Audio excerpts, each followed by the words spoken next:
সর্বপ্রথমে কলা চাষের জন্য উপযোগী একটি জমি প্রয়োজন।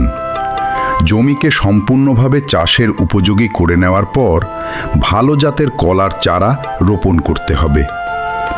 এরপর নিয়মিত ও সুন্দরভাবে পরিচর্যা করতে হবে। রোপণের পর প্রথম 6 থেকে 8 মাসে গাছ বড় হয়। 8 থেকে 10 মাসে মোচা বের হয়। প্রতিটি কলা গাছে প্রায় 10 বা তার বেশি ফানা হয়।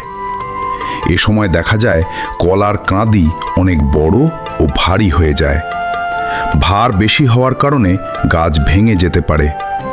তখন শক্ত ও লম্বা বাঁশ ব্যবহার করে গাছের সাথে ভালোভাবে বেঁধে দিতে হবে, যাতে গাছ ভেঙে না যায়।